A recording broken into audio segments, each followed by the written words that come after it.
Au nom du Père, du Fils et du Saint-Esprit. Amen.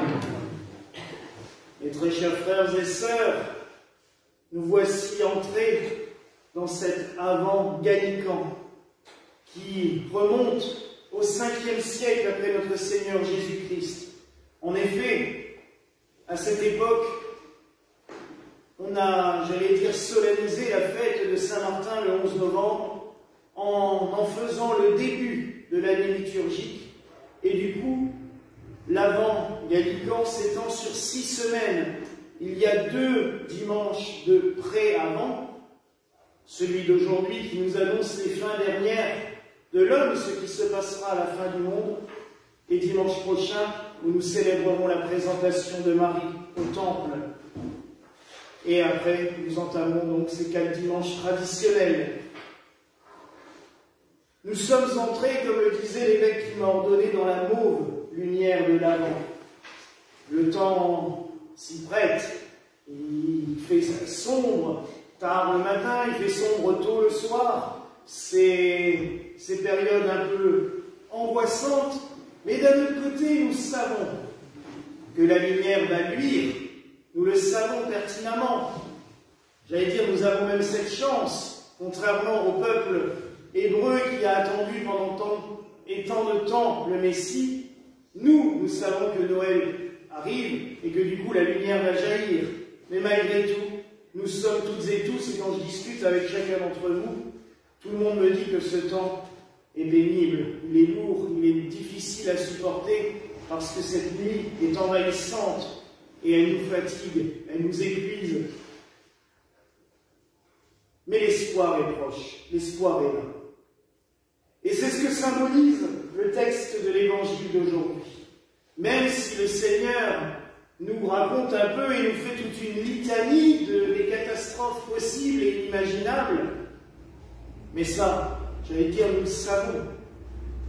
Nous savons bien qu'à un moment donné, notre monde doit passer pour que le monde céleste, que le royaume de Dieu prenne possession de la terre. Ce n'est pas ça, moi, qui m'inquiète le plus dans ce texte. Mais c'est ce passage sur les faux Christ et les faux prophètes. Car Dieu sait que depuis 2000 ans, on surgit un peu partout des prophètes ou des Christ, des Messies, autoproclamés, qui se sont mis à raconter tant et tant de choses, ardent même et souvent copiant notre Seigneur Jésus-Christ. Je me souviens, il y a quelques années, quelqu'un qui m'expliquait qu'en Iran, à la fin du 19e siècle, il y avait un Messie qui lui aussi avait vécu l'ascension. Je dis, ah bon? On l'a vu monter aux cieux? Non, non, c'est sa mort. Mais on appelle ça ascension. Je dis, ah bah oui, alors là, c'est facile. Mais, malgré tout, à chaque fois, cela entraîne un flot de personnes qui y croient. Et dès qu'il y a un moment de crise, comme nous vivons aussi depuis 2 ans, vous avez des messies autoproclamés et des faux prophètes qui sortent. Moi, j'ai la solution à tout. Je vais guérir tout le monde, je vais soigner tout le monde. Ah. Et le résultat des courses, plein de gens les suivent, mais il n'y a pas plus de gens qui sont guéris, et souvent même des gens qui s'entraînent dans la violence, dans la colère, la haine, voire la mort. Alors oui, mes frères et sœurs, c'est sur cela que nous devons être vigilants. Le Christ est clair, il nous l'a dit à plusieurs reprises. Veillez et priez, car vous ne connaissez ni le jour ni l'heure. Donc à un moment donné, quand quelqu'un va commencer à vous dire « Moi je sais, c'est bientôt », arrête, il y a un problème, il y a un souci. J'ai vu cette semaine un prêtre de paroisse qui disait que nous étions entrés dans les temps apocalyptiques. Je me suis permis de lui mettre un commentaire en lui disant attention, parce que ça peut entrer dans des choses très compliquées. Et en effet, j'ai vu qu'après, ces paroissiens avaient été assez choqués par ces propos. Il est revenu dessus, il les a expliqués différemment. Mais quand même, il faut faire attention. Si on regarde les événements que nous vivons, j'allais dire, il n'y a rien de pire qu'il y a 2000 ans.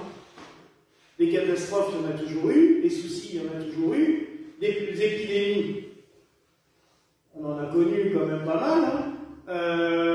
Même des catastrophes naturelles. N'oublions pas qu'au XVe siècle, l'Alsace a été totalement rasée par un tremblement de terre. À un moment, des catastrophes, on en vit tous les jours. C'est pas ça les signes, et pourtant il nous le dit, hein, les signes sont beaucoup plus violents et beaucoup plus fulgurants.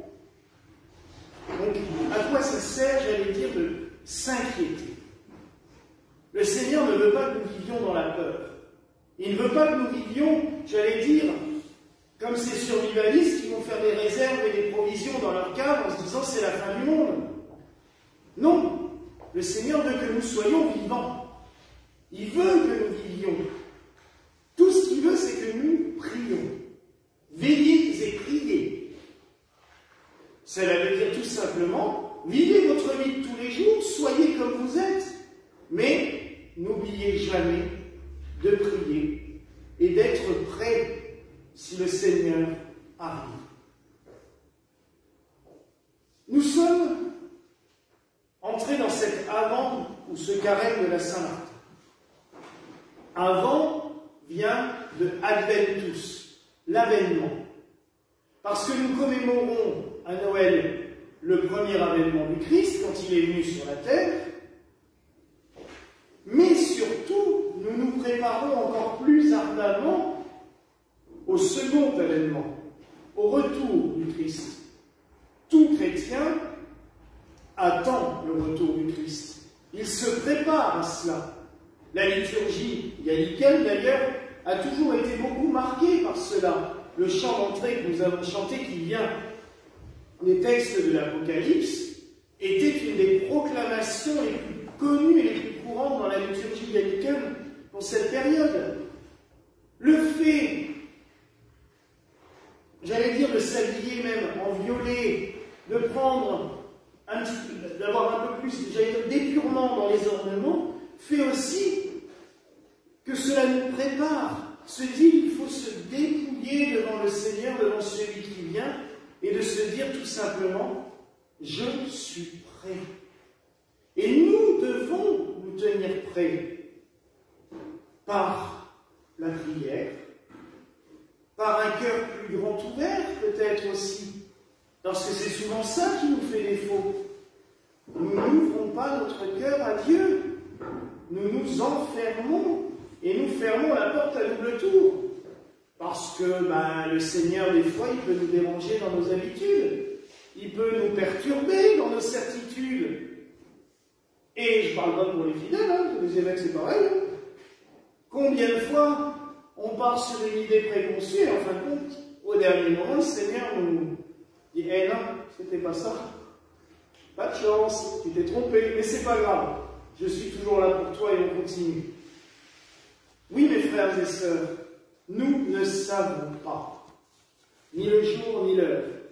Donc quiconque vous dira, moi je sais, déjà, tout ce que nous savons, c'est qu'il nous a promis d'être là, présent, avec nous. Il nous a dit ce qui allait se passer. Il ne nous a pas dit quand, ni à quelle heure, ni à quelle date. Il nous a prévenus et il nous a aussi donné cette parole d'espérance. Grâce aux élus, cela ne durera pas longtemps. En gros, il y aura une transformation, mais on ne va pas raser tout le monde. Le Seigneur ne nous a jamais annoncé de catastrophe. Il ne nous entraîne pas vers la mort. Il nous entraîne vers la vie, vers l'espérance, vers le bonheur. Alors oui, mes frères et sœurs, peut-être que certains d'entre nous connaîtront la venue du Fils de l'homme, le signe dans les cieux. Peut-être pas. C'est peut-être que dans 2 ou 3 000 ans. Mais en tout cas, nous devons nous tenir prêts. Et ce temps qui nous conduit vers Noël nous aide justement à rentrer en nous-mêmes. Un temps d'introspection. On rentre en nous-mêmes pour y retrouver cette lumière La lumière que nous ne voyons peut-être pas à l'extérieur en ce moment, nous pouvons la trouver dans nos cœurs. À nous de réfléchir, de méditer, de rentrer au plus profond de nous-mêmes pour y trouver le Seigneur. Le Seigneur ne nous oublie jamais. Il ne nous abandonne pas. En plus, il nous a laissé des aides, des soutiens, tous les saints que nous avons célébrés il y a quelques jours. Ces saints dont la communication entre le ciel et la terre est grande ouverte en ce mois de novembre, c'est ce que nous dit la tradition de l'Église. Et ici, je parle encore d'eux, il nous a laissé ses parents aussi. Aujourd'hui, la volée n'a sonné que 2 cloches, Marie et Joseph. Ben oui, nous attendons le Christ.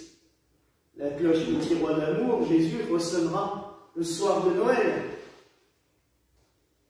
Mais c'est aussi pour nous dire que dans les ténèbres, même si nous sommes persuadés que nous ne voyons pas Jésus, parce que nos yeux sont embrumés, parce que notre cœur est trop froid et que du coup il ne ressent pas la chaleur du Christ, Marie et Joseph sont là.